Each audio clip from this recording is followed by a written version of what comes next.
every week I will try to put up some interesting questions, and they will be as a homework exercise, and sometimes there will be some extra ones on Blackboard. So just make sure that you can navigate around to get where you need to get the resources you need. Okay, so this is our basic home page over here, and there's some links so you can go over to Blackboard. Oops, I have to log in. Don't worry about it. It doesn't like my browser. I think it's over here. You should get to a page that looks something like this for you. There's questions in class. I was reading through these last night and made some comments on them. This one here and these two here are ones that come from reading Dixon and Keith chapter 1. Now, this is our text, okay? This guy here. Now, if you don't buy it, which if it's too expensive to buy, that's fine, but I do want you to read this, okay? There's probably about 10 chapters out of this that we'll work through the course, and it's really well written, so that's why I don't have any course notes. It's a good textbook.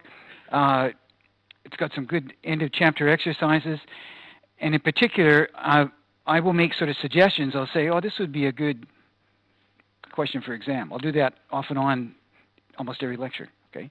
And those kind of questions will be on the exam. And if you go into Blackboard, those kind of questions will also be up there for you to talk about and answer. And the idea is that, you know, if you share your answers with one another, you can sort of get your head around what the concept is about. So if the question does appear in the exam, then you can say something sensible about it, okay? So there's a couple of those up there right now. The other place to go is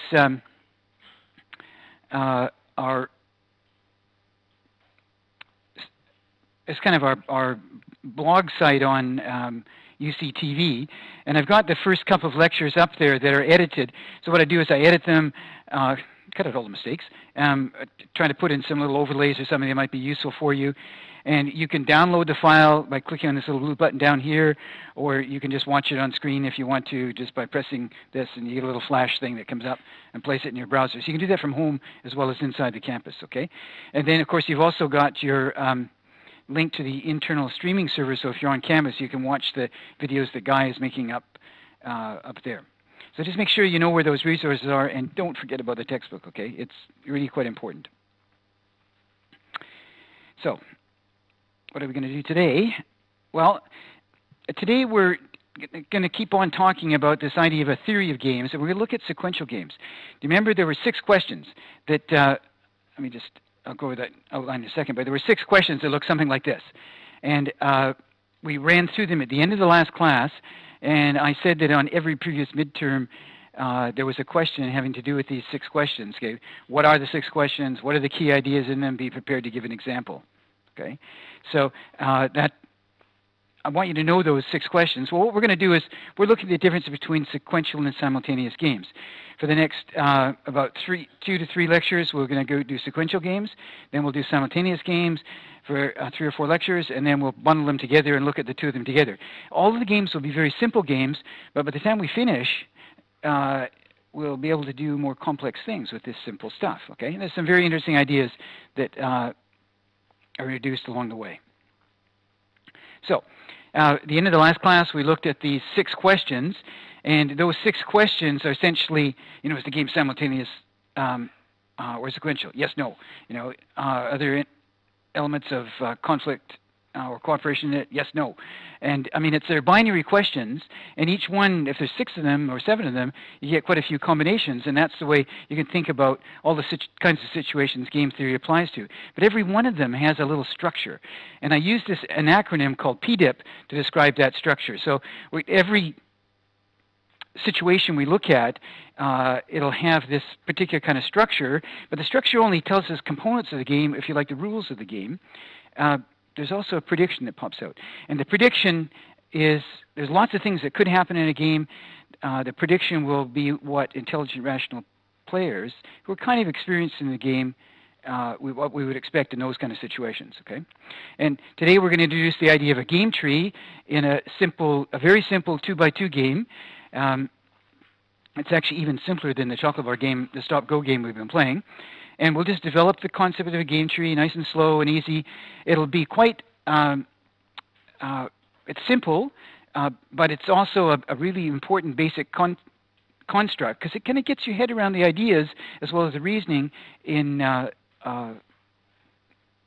games of strategic interaction. And then hopefully today we will talk kind of thoroughly about this concept of a strategy. Okay, the concept is pretty simple in itself, but there are some subtleties in it that you want to understand. Okay, so let's go to this first little topic, which is PDIP. Okay, now any game, remember what's a game or theory of games? It's science of conflict and cooperation, strategic interaction between rational intelligent players. So in any game, we'll have these components. You got to know who the players are. Okay, who is actually interacting in a game? Well, that's not always easy. Okay, like I'm sitting here, I'm interacting with you guys, you're interacting with me, you're interacting with one another, but who are the players in this teaching game that we're going to do over the whole year? What I mean, I can identify them because you're all sitting there, and I can go look at my list. But this idea of a structure of a game is to identify the players. The second thing is, what can these players do? Okay. Now the idea is that depending on the nature of the game that we're looking at from those 6 question standpoints, a repeated game or a sequential game or a simultaneous game or a game with uncertainty or signaling or screening or cooperation or contracts or not, stuff like that, people can do stuff. Okay, so we have to identify what it is they can do. Then there's the information that people have, or more realistically in strategic situations, the information you don't have that you wish you did have. Okay, so that's kind of, the information has to do with not only what you know, but what you don't know. Okay, and then we've got this idea of payoffs. Again, payoffs sound like they're pretty straightforward, money, chocolate bars, whatever, but it's actually a bit more subtle than that. Okay, and we want to look closely at this concept of payoffs. So every theory we have will have the structure: who are the players, what can they do, what's their information, what are their payoffs. Okay. Now I have there's another aspect to this, which is what's called the solution of the game.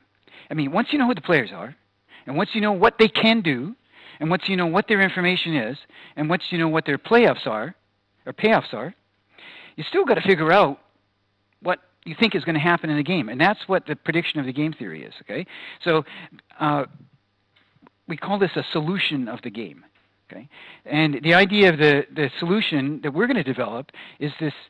It's an idea of Nash equilibria, which we won't even define, but by the end of the course you'll be able to think, oh, it's jargon, but I know what it is. I can explain it to someone. Okay, it's a prediction about what rational intelligent players should do in a game. Now, if you saw those, remember the first 2 lectures we went to the Stop Go game, and we had people doing all kinds of stuff, including not doing anything because they were too confused and they couldn't get out of the game. Okay, well, our theories really are built around, in the first part, people who are experienced and intelligent enough to understand the game so they don't get confused. And they can think things through in the game. They've got enough time to think things through. Okay? Now, I have here a very simple little game which we're going to play for chocolate bars, and then we're going to play for money. Okay? And this is a simple sequential kind of game. So people on this side are going to be red players, they're going to go first, and the people on that side, the blue players, are going to go second. Okay, and again, the red players can do only one of 2 things. You can either say high or low. Okay, so your red player, you can say high or low, and the blue players get to see what the red players have done after they've said high or low, and then they can say left or right. And what will happen is, according to that table, those will be the payoffs that everybody will get. Okay, the game will end in, and I will give you some chocolate bars. Okay, it's Chris, right? Okay, Chris, you're a blue player. I mean, a red player. Okay, so just think about a red player, and we need someone up here who's looking alive and awake, and you look like you're alive and awake. What's your name? Lizzie. Okay, Lizzie. So you're a red player, Chris. And now, just before we play the game, the rest of you who aren't playing the game, think about what you think will happen in this game. Okay, Chris, what are you going to do? You go high? Chrissy?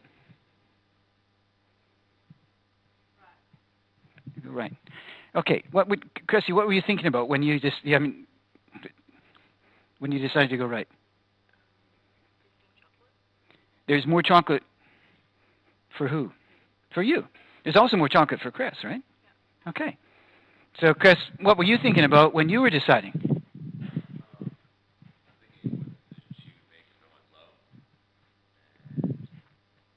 I went low, I thought she'd go left, and I'd only get 2 chocolate bars. That's if she wants chocolate bars. And then if I went high, she would go right, and then I'd get 3 chocolate bars. Did you guys hear that back up there? Say it a little louder. That was good. Okay. If I went low, I figured she'd go left, and I'd get 2 chocolate bars. If I went high, she'd go right, and I'd get 3 chocolate bars. So I'd get more chocolate bars. And you made another little sort of... But I made the assumption that she wanted more chocolate bars. She wanted more chocolate bars. Then less, okay? Yeah. What if she found just chocolate bars disgusting, you know? She basically thought it was disgusting for her and disgusting for you. Then she might make a different decision. She might make a different decision, okay? So at this point, we want to distinguish between the chocolate bar payoffs and what Lizzie and Chris's preferences are, okay? They both did what seemed like kind of the reasonable thing to do here is, you know, more chocolate bars for me is better than less. And that's the way you could look at the game. So the blue player just looks at the blue outcomes, the chocolate bars, and the red player looks at the red column, which are the red chocolate bars for them. But they could look, you could think, well, we got an obesity epidemic, you know, I mean, kids are eating too much these days. You know, I'd prefer that nobody has any chocolate bars. So because of this game, I can't do that. There's 1-on-1. You know, I mean, if you're playing that game, you could have preferences like that. It's quite, I mean, and there's nothing irrational about those kind of preferences, okay? But often we'll try to set up what we call the payoffs in the game so they represent what your preferences are, not just what you actually get out of the game. But a lot of the time, what you get out of the game, that'll be kind of like a self-interested preferences. I'm just looking at it from my perspective. You know, what do I get out of it? But in a lot of situations, it's like, I mean, if you look at the total chocolate bars there, if they play high and left, there's only 2 total chocolate bars, right? And if they play any of the other ones, there's 6, 3 and 3, 2 and 4, 2 and 4. So it's a much bigger pie. And then it's a matter of dividing up the pie. Okay, so you got that idea again. Well, you got to divide up a pie here somehow, and this is a way of doing it. And you managed to avoid the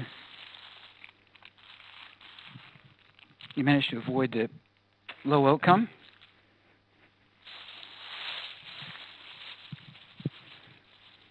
You can even choose, Chris. What do you like? We have picnics. We have pinky. Well, you don't have to. Just take them, okay? Yeah, you did. You don't have to reveal your preferences for chocolate bars. Okay, so that was, now notice there's a little, the idea of playing through that game is just to get you, okay, Chris moved, but he couldn't see what Lizzie was going to do. But Lizzie could look at, oh, Chris went high, so I just have to go blue. What would you have done if, Chrissy, if he had gone low? What do you think you would have done? And you, okay, so Chrissy says she would have gone left because you would have got 4 rather than 2.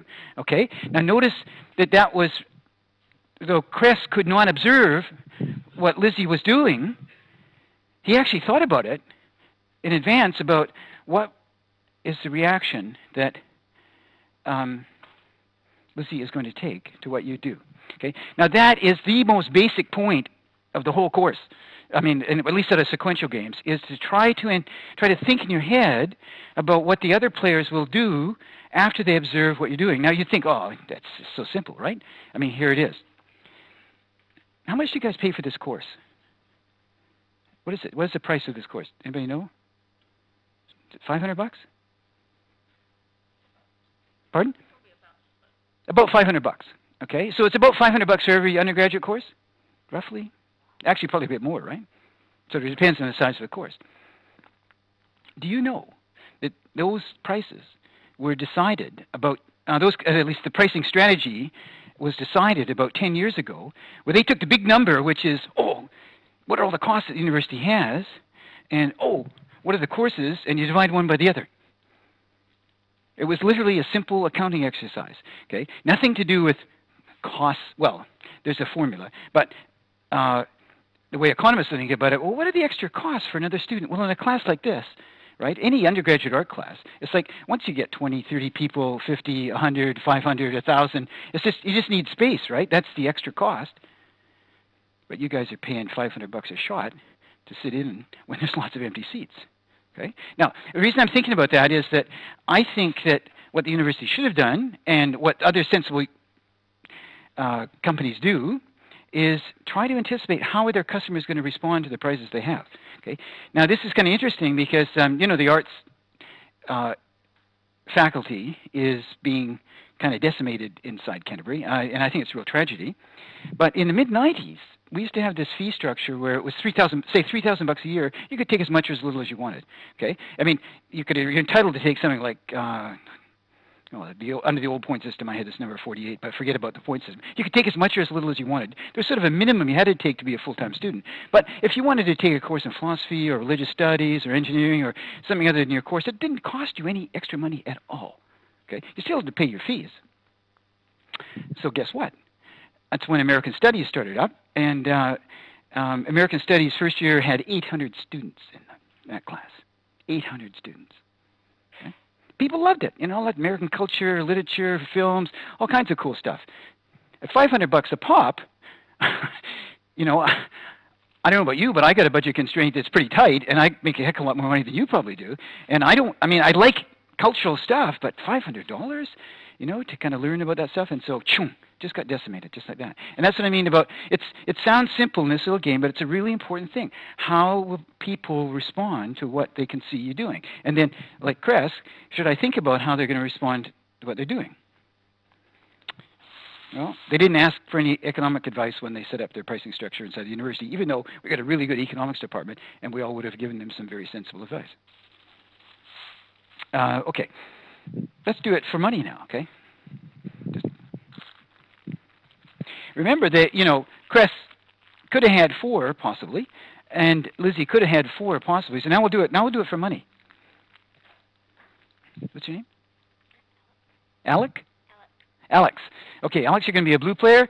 Okay, hang on, I'll pick someone on the other side over there.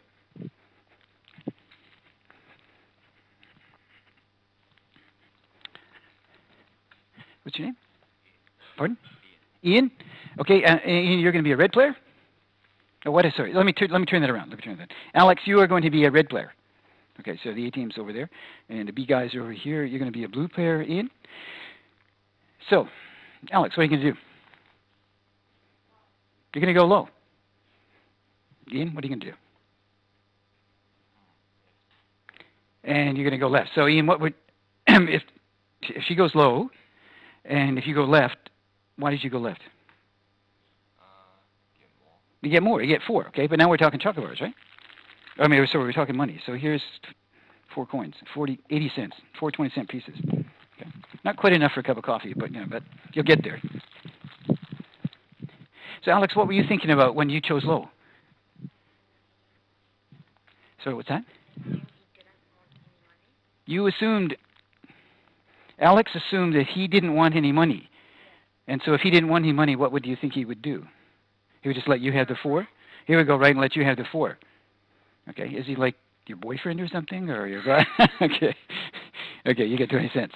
Okay, but her thinking, you see, Alex's thinking was, okay, I mean, I chose to go low, and it's nice to get that 40, the 4 coins.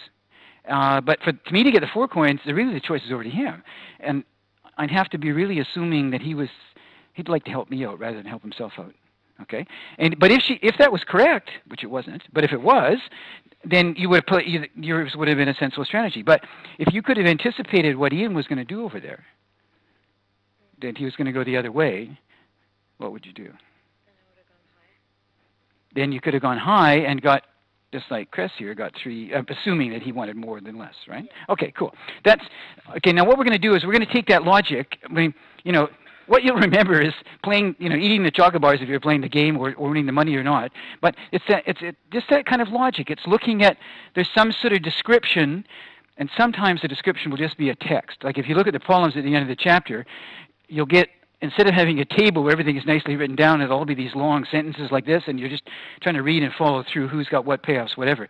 But the basic idea is still the same. It's like, let's identify who the players are, what they can do, what their information is, and what their payoffs are.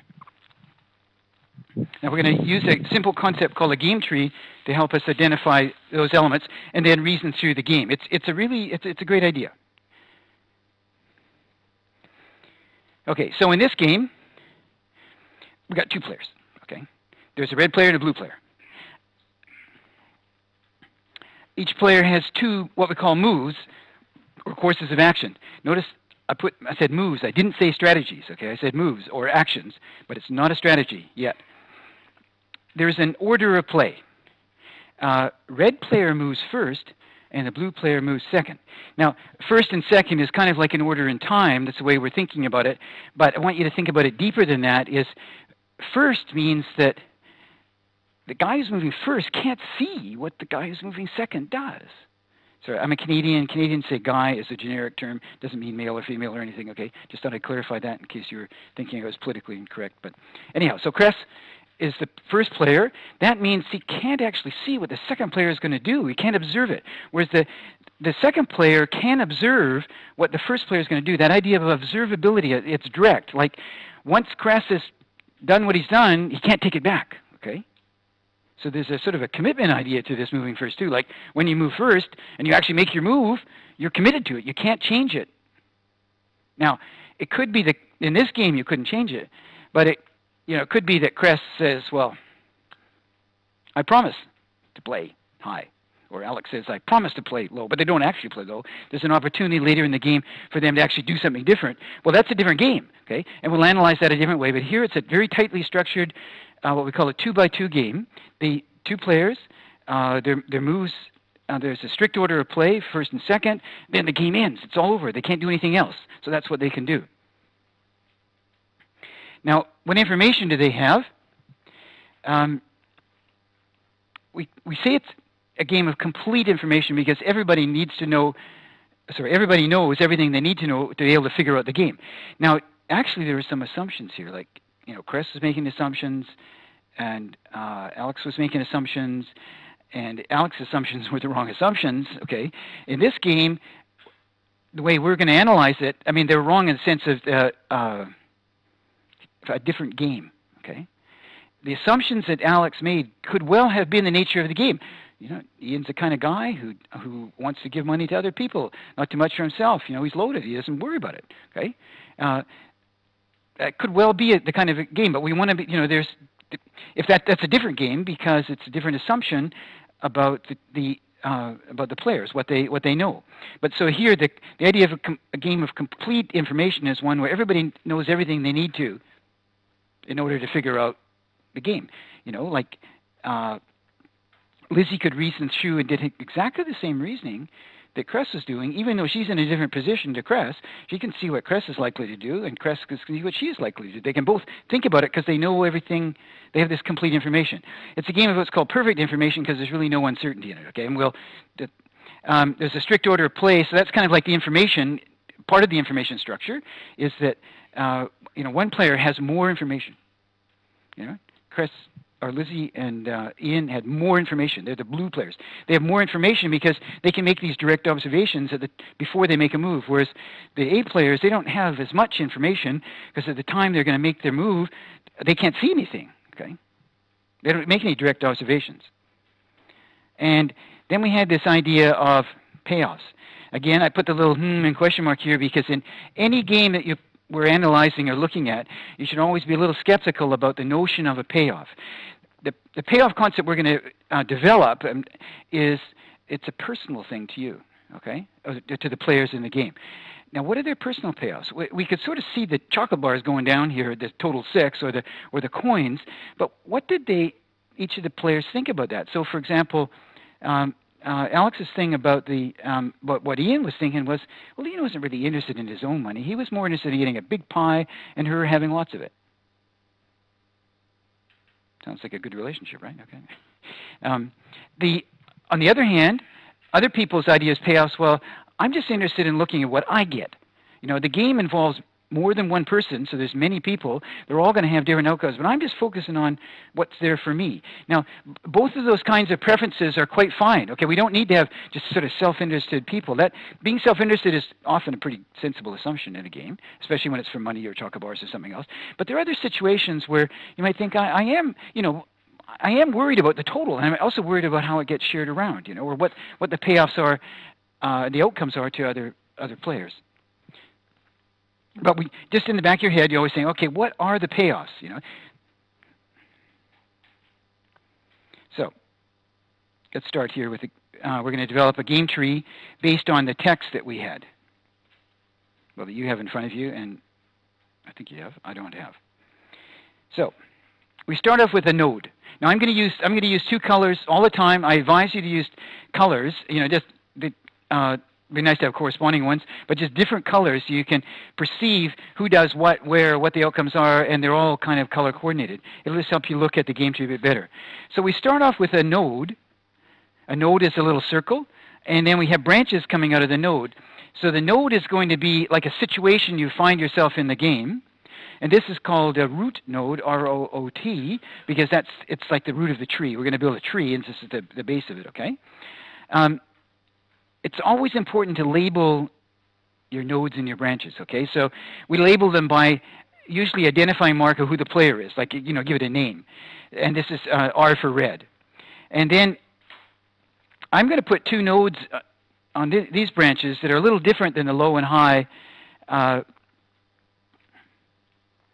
and left and right that we were just playing, because the nature of the game we're going to look at is called an entry deterrence game. It's kind of a situation where some people could fight against one another. They can challenge one another. There's a little bit of kind of aggressiveness built in, and people might want to make threats. Okay, so it's called an entry deterrence game. And what I'm going to do is use I for invest and NI for not invest. Okay, I'll just go through the game tree. This would be high and low for the red player in the chocolate bar game or the coin game. Okay, and then the blue player gets to turn around and look at what the red player's done when they make their move. Now, let me just do this a little bit mechanically first, and I'll come back and tell the story behind this game. Game. The blue player comes in, and the blue player has two situations they could find himself in. Okay, and that is because, like Lizzie's over here, you know, Chris said, what did he say? High, low? I can't remember. What did you say? Yeah, whatever you said. You could say one of two things, okay? So the blue player can see what the red player's done, then gets to make their move, okay? So notice when the red player is doing their thing, there's nothing behind them. They can't see anything. They can't observe anything, right? Whereas the blue player over here to the right, they're looking back and seeing what the red player can do. And so the order of the play is done by the order of the page, left to right, okay? And the idea of observability is, well, here the blue player is a situation here to make a decision. They can either enter or not enter or not enter. Now, let me tell you the story behind this entry deterrence game. Back in the late 80s, probably before many of you were born, Kiwi Bank, Telecom, and the post office used to be one big government department. It was called the New Zealand Post Office. Okay, they did banking, they did communication, they did postal delivery services, stuff like that. And so it was about you know, the Rogernomics sort of era, 86, 87, 88, and the government decided this big government department had to be broken up. It was just absolutely huge, and they were going to break it up into the three components. And everybody knew the money was in telecommunications. So the branch that was involved in going to be involved in telecommunications started to invest very heavily in fiber optic cable. Okay, that's so that they could have these high-speed transmission lines, and it's expensive stuff. You know, you got to get your work crews out and dig up the ground and put in these trenches, or do deals with electricity guys to run your pipeline. So it's quite expensive to lay this fiber optic cable down. It's a major investment. Okay, and the whole strategic reason behind that was so that anybody else who was coming in later on, if they were coming in, would realize, my goodness, these guys got a huge amount of excess capacity, or capacity to deliver telecommunications. it might not be worth their while to come into this industry because they've already got all this stuff, and if we get in, there's going to be a big price war. They're going to win out because they have so much more capacity than we have. Okay, so that was the kind of story. The idea is, can an incumbent player deter the entry of a potential entrant? Okay, so we call it the entry deterrence game. We'll see if entry deterrence works or not. So the blue player can decide to invest, or sorry, to enter the industry or not enter after observing all this investment, or the red player can not do the investment. They could have just, telecom could have just stuck with what they had or what their usual investment strategy was, and then the blue player could observe that and then decide to enter or not enter. So these are the labels that we have in here. And now I put some gray boxes in here. Now the gray boxes are what I want to call outcomes. Often we'll forget about outcomes. Like, when all this is going down, the telecom is having all these meetings. There's all kinds of new technology that's got to be investigated. There's pricing things that have to be worked out. There's convincing government ministers that this is all going to be acceptable. And the new entrant, or the potential new entrants, also go to its committee meetings and its pricing strategies, and if they decide to enter, then there might well be a price war. There's going to be lots of advertising. There'll be lost profits. There'll be excessive costs. All kinds of stuff goes on in this gray box. Okay, it's outcomes, just like chocolate bars for Cress and Lizzie. Okay. I mean, they were nice, easy outcomes. Here, the other outcomes could be, could be quite difficult. It'd be labor disputes and all kinds of, upset shareholders, disgruntled managers or really happy managers. All kinds of things could go on. And an investment strategy and an entry strategy leads to a bunch of outcomes. An investment strategy with a no-entry strategy leads to some other outcomes. Maybe you don't have the price war. The other guy stays out. Telecom makes lots of profits, okay? They give lots of tax money back to the government. They rip the rest of us off. There's no competition. Or they decide not to invest, and the other firm does enter, and then the other firm is going to take a large part of the market. Maybe prices be a bit more competitive. All kinds of stuff can be going on, okay? Or the red player doesn't invest, the other guy doesn't enter, and that's really good for the red player. The blue player goes along and does whatever they were going to do, grow potatoes or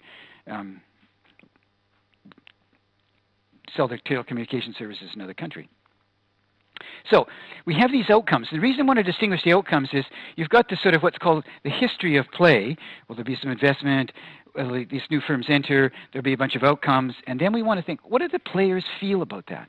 What are their payoffs? Okay, so, and you want to look at it from the perspective of both players. Now, what we're going to do is we're going to put in numbers. Okay, and numbers are deceptively simple. 1 and 1, the red one and the blue one. And what we're going to try and do is come up with a ranking. Okay, like this is better than that for all 4 of these outcomes. Or if you like, this history here where they don't invest, this where they don't enter leads to those outcomes. How did the red player feel about that? How does the blue player feel about that in comparison to other histories and outcomes? Okay. Now, what we're going to do is since there are 4 possible outcomes here, we're going to use the numbers 1, 2, 3, and 4, and we're going to always have this convention that higher numbered outcomes are better. So 1 isn't the best; it's actually the worst. Okay. It's the lowest number out of the numbers 1, 2, 3, and 4. So what we've identified here is the worst outcome for both. That is, red player does a lot of investment. The blue player comes in, does their investment, enters the industry. There's a big price war, lots of competition. Prices are dropping. It's bad for both of them, okay? 1 and 1. What about if the blue guy didn't enter, okay?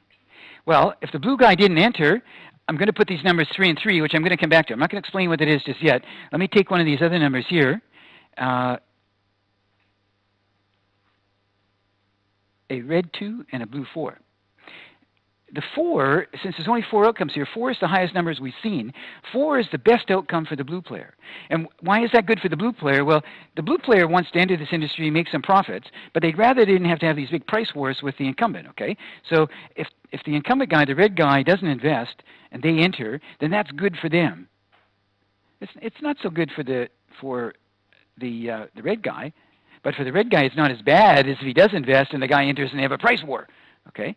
So here's the best for the blue player. What about the best for the red player? Well, the best for the red player is if the other guy would stay out of the industry and wouldn't come in, okay? So the red 4 is the biggest number for the red player, and the biggest number here is just indicating best, okay? So when you see these numbers, think worst, best, worst, best. Now, I'm going to develop, we don't think we'll do it in this class, but in either in the next class or if we don't have time, there's a little video clip on this that you could replace the numbers with letters, okay? So A could be the best, you know, A, B, C, D. You know, D is a fail, A is good. And you could do the whole analysis just with those. And sometimes it's actually a very good idea to think letters rather than numbers, or even think words, okay? Because the numbers don't mean anything other than an indication of the relative ranks. So, for example, this 4 could be just barely making any money, and the 1s could be like mega losses, okay, huge losses. Or it could be the 1s are still pretty profitable, but boy, if the other guy, if you had the industry to yourself, you can make a killing, okay? So again, all the numbers do, they only tell us the relative things. They don't tell us the size of the difference, if you like, and it's an important thing to keep in mind. These preferences are just preference rankings, preference orderings. Okay, now, keep on going here. What we have then is a pattern of history or paths of play, and we have some outcomes, and then we have these payoffs. Wait, let me just go back. What about the 3 and 3? Well, the 3 is an intermediate outcome, okay? The idea is the 3 is it's somewhere between 1 and 4. It's a little bit closer to 4 than it is closer to 1. Same with 2. 2 is an intermediate outcome, okay? So if you just look down the blue column, 4 is this history, red guy not investing, blue guy coming into the industry, that's the best. But second best is if the other guy invests and he doesn't enter.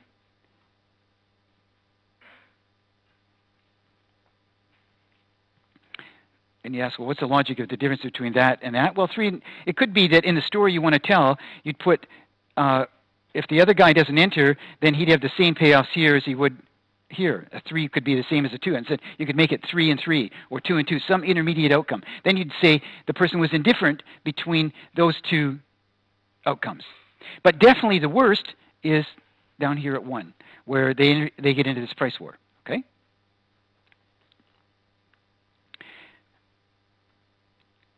When you're looking at payoffs, which we always have to do, remember that's a fundamental question, one of the fundamental questions. You got PDIP, and the last thing is the payoffs. We're using preference ranks whenever we can. We're going to use numbers. Numbers are very simple because they can help us keep track of a nice little order, with higher numbers being more preferred. But they're personal, okay? What's best for the red player isn't best for the blue player. It turns out here they've got the same worst outcome, but their best outcomes and their intermediate outcomes aren't ranked the same, okay? So the preferences are personal. The other thing is that though the 1 and the 1 look the same, okay, I mean, they're the same number, right? But it doesn't mean they're the same outcome. We're not comparing red player's payoff with the blue player's payoff at 1. We're saying, okay, telecom was there, the other guys entered, they got into a price war. This indicates telecom's bad outcomes, which could be mega losses. This indicates the blue player's bad outcomes, which could be also losses, but we don't know anything about the relative size of those things. They're not equal or unequal. They're just whatever they are, because we're not comparing across this way. We're comparing down for each player, okay?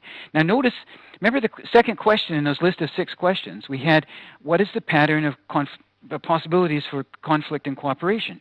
Well, notice here that 1 and 1 is the worst, and 3 and 3 is actually better for both. So comparing these two outcomes, this one is better for both. There's no conflict. So there's opportunities for some cooperation here, right? I mean, opportunities, whether it actually occurs is another,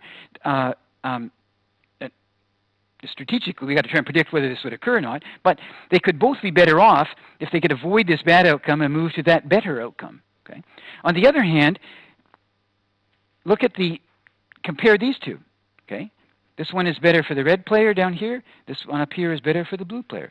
There's conflict there, okay? In comparing those two outcomes, there's a potential for conflict. So this is a game that has elements of potential for cooperation and elements of potential for conflict. Again, we're not going to predict how that works its way out. We just want to identify, okay, this is a game with some conflict and some cooperation. It's not just lose-lose or win-win. There's elements of both in there. Depends what are the various strategies that people employ.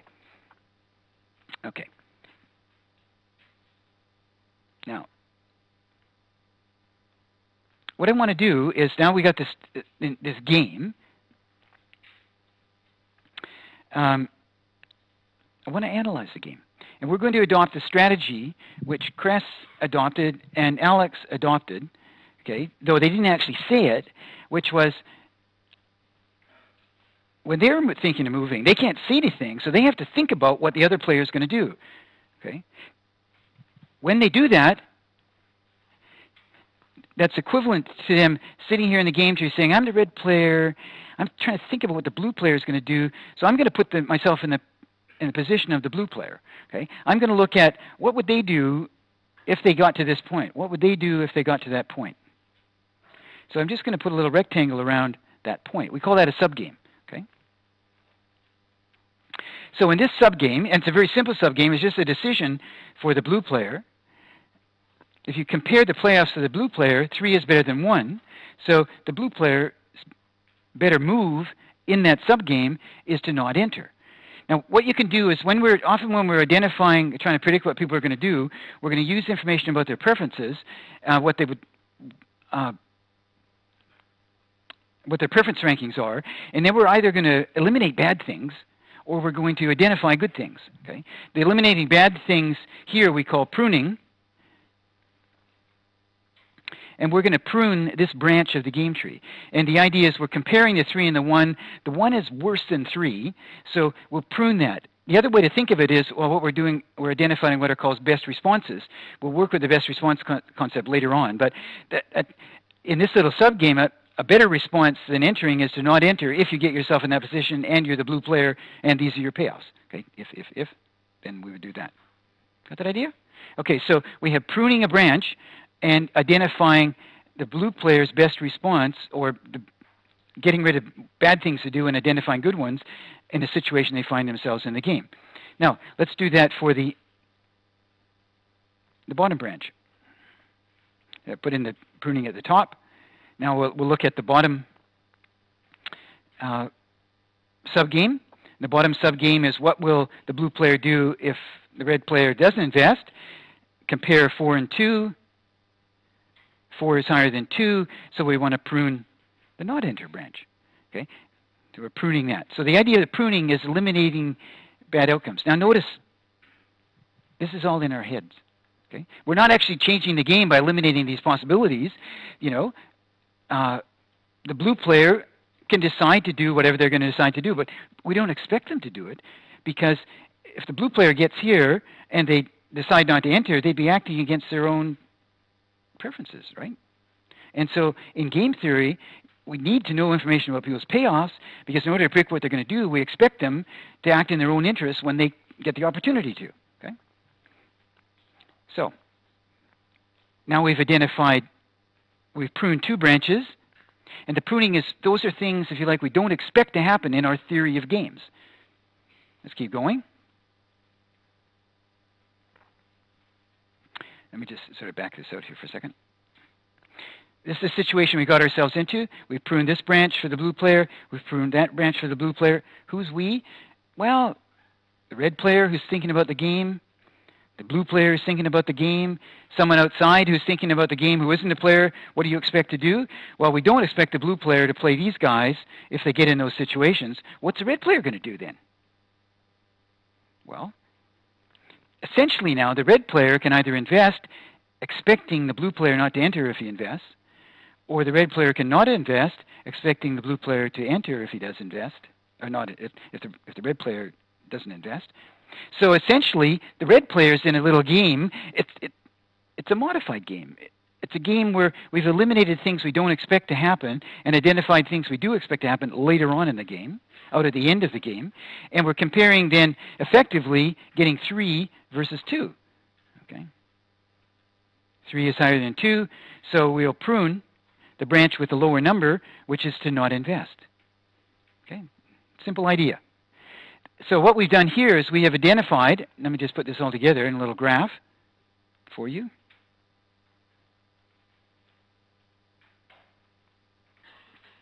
What's called the rollback equilibrium of this game. It'll turn out to be a Nash equilibrium after we explain that concept, but don't worry about that now. It's an equilibrium here is just a word, a label we're using for a prediction. Okay, and so what we expect to happen in this game is what happened when Cress and Lizzie played the game. They were playing for chocolate bars, but if you set up their game, it's going to look exactly like this. And they came up and split 3 chocolate bars each. Okay, so the prediction worked for them. But it didn't work when Alex was playing against Ian, and one of the reasons it didn't work is that the kinds of thinking that Alex was going through about the preferences that Ian had weren't the preferences that Ian had. So she was like thinking of playing a different, she was in a different game than what Ian was in. They didn't have common knowledge of the same game. Okay? So this is called the rollback path of play, that is to invest, to not enter. These would be the rollback outcomes. These are the rollback payoffs. Okay, and the payoffs are in terms of their preference rank. Doesn't tell us how much money they make or don't make. It might, or how many chocolate bars, but it's in terms of their preference. This is their third best. So in this game, at least they avoid the really bad outcomes for both, and they actually, there's an element of cooperation. But the element of cooperation occurs because there's some possibility for conflict down here. Okay? And people are thinking about that possibility of conflict when they're making their choices. So in some sense, we say that the possibility for conflict helps out to get the possibilities for cooperation. And sometimes it'll be the other way around. Okay? Now, you got that idea? This is the essential way that you analyze a sequential game. You don't start at the beginning and say, oh, if I'm the red player, what am I going to do? And there's all these things that are going to happen out there, and I don't know what they are. I just have to make, No. What you do is you start at the end. Here, the end is only one step out. The homework exercise is to analyze the stop-go game, to draw the game tree for the stop-go game, and to analyze the game. And the way you analyze it using rollback is go right out to the last round. Okay? And then work your ways backwards. Just like here, we went to this node, then we went to that node. We're just in the last round. Then we went backwards. So you don't start at the beginning, you start at the end. That's sometimes called backward induction, but the text uses the term rollback, so we're going to stick with that.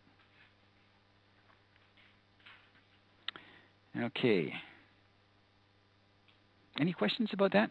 That simple idea? Okay, now so take that concept, and the game, then the stop-go game is a more complicated game than this, but write down the PDIP structure. Who are the players? What can they do? What information do they have, and what are their payoffs? And for that game, go with the idea that people are interested in their own chocolate bars in that when you're analyzing that game. Okay. Okay. So tomorrow we'll come back and work more with sequential games. We're in Chapter 3 in the text. We're going to start to make our games a little bit more complicated. We're going to change the order of play, look at first mover advantages. We're going to add more moves, and then eventually we're going to look at what's called a trust and a threat game, and then we'll look at a bargaining game. So I'll see you tomorrow.